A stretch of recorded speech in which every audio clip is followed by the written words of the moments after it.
بسم اللہ الرحمن الرحیم۔ آج کا موضوع ہے توحید باری تعالیٰ،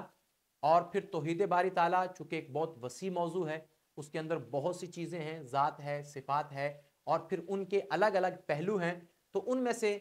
جس عنوان کو میں نے منتخب کیا تھا وہ ہے تو ہی تو، یعنی اے اللہ تو حاضر و ناظر ہے، ہر جگہ، ہر مقام اور ہر سمت میں تو ہی تو ہے۔ اس کے شروع میں کچھ اشعار ہیں اور اس کے بعد تحت اللفظ یعنی کچھ نثر کہہ لیں یا تحت اللفظ کہہ لیں، یہ کچھ کلام ہے۔ تو اس کو اگر آپ نقیب ہیں تو بھی آپ ایک بہترین حاضری دے سکتے ہیں نقابت میں، اور اگر آپ خطیب ہیں تو پھر بھی شروع میں جو تقریر کا ابتدائی حصہ ہوتا ہے اس میں ظاہر ہے کہ آپ لوگ توحید پر بات کرتے ہو، توحید کے اشعار پڑھتے ہو یا توحید پر آپ کوئی نثر پڑھتے ہو، تو یہ ایک بہترین کلام ہے آپ کے پاس جس میں نظم بھی ہے اور نثر بھی ہے۔ اس کو اپنی تقریر کے شروع میں رکھیں اور شروع میں ہی تقریر کو آپ اٹھا لیں۔ یعنی یہ والا کلام اگر آپ تقریر کے شروع میں پڑھتے ہیں تو یوں سمجھیں کہ آپ نے 1 گھنٹہ گفتگو کرنی تھی تو آپ نے پہلے 10 منٹ میں ہی اپنی تقریر کو اٹھا لیا ہے۔ اب آپ دیکھیے کہ اس طرح کا کلام پڑھنے سے کیسے آپ کی تقریر جو ہے وہ جاندار نہیں ہو سکتی، لیکن اس کے ساتھ ساتھ پھر آپ کا جو موضوع ہے اس پر جو آپ کی تیاری ہے وہ بھی بھرپور ہونی چاہیے، تاکہ آپ اس کے بعد جو گفتگو کریں وہ بھی جاندار ہونی چاہیے۔ یہ نہ ہو کہ شروع والا کلام آپ بہت اچھا پڑھیں اور اس کے بعد آپ اس اچھے کلام کو سنبھال نہ سکیں۔ بعض دفعہ ایسا بھی ہوتا ہے، جو خطبہ ہیں وہ سمجھتے ہیں کہ بعض دفعہ انسان شروع میں بہت اچھی چیز بیان کر دیتا ہے یا بہت اچھا ایک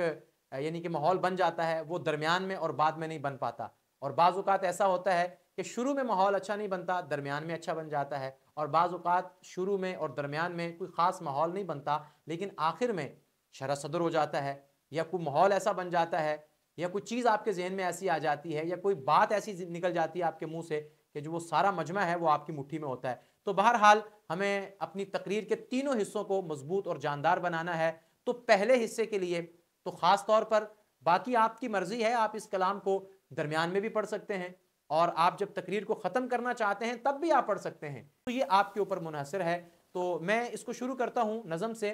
ہر سو تیری قدرت کے ہیں لاکھوں جلوے، حیران ہوں دو آنکھوں سے کیا کیا دیکھوں، مہک میں سارے حروف دھو کر ثنائے رب جلیل لکھوں، طویل تر سے طویل لکھوں، جمال لکھوں، جمیل لکھوں، کہاں نہیں تھا کہاں نہیں ہے، مجھے بتا وہ جہاں نہیں ہے، ازل سے ہے تا ابد رہے گا، وہ آپ اپنی سند رہے گا، وہی تو ہے لا شریک و یکتا، وہ سب کا خالق وہ سب کا داتا، وہ سب کے اندر وہ سب کے باہر، وہ سب سے اعلیٰ وہ سب سے برتر، رحیم و رحمان صفات اس کی، بڑی کریم ہے ذات اس کی۔ پھر آگے تحت اللفظ آپ پڑھیں گے کہ مولا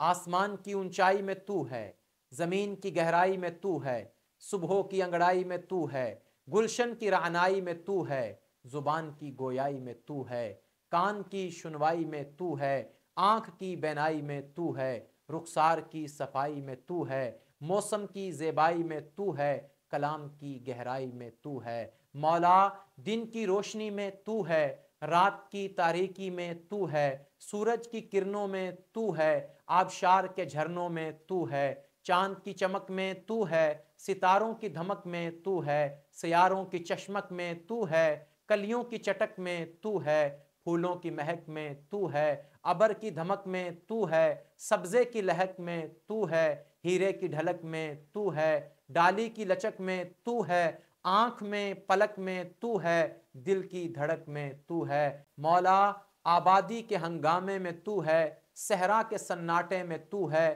ملائکہ کی تسبیحات میں تو ہے، مجاہدین کی تکبیرات میں تو ہے، نبیوں کے معجزات میں تو ہے، ولیوں کی کرامات میں تو ہے، داؤد کے نغموں میں تو ہے، موسیٰ کے کلموں میں تو ہے، یوسف کے جلووں میں تو ہے، خلیل کے جذبوں میں تو ہے، مولا گلشن کے نظاروں میں تو ہے، ربی کی بہاروں میں تو ہے، دریا کے کناروں میں تو ہے، بہتے ہوئے دھاروں میں تو ہے، گلیوں میں بازاروں میں تو ہے، رنگین بہاروں میں تو ہے، جنت کے نظاروں میں تو ہے، لاکھوں میں ہزاروں میں تو ہے، قرآن کے پاروں میں تو ہے، سانسوں کی تکرار میں تو ہے، روح کے نازک دھار میں تو ہے، پھولوں کی مہکار میں تو ہے، غنچے میں اور خار میں تو ہے، گلشن میں گلزار میں تو ہے، چڑیوں کی چہکار میں تو ہے، چمن میں لالا زار میں تو ہے، دریاؤں کی دھار میں تو ہے، صحرا میں کوہسار میں تو ہے،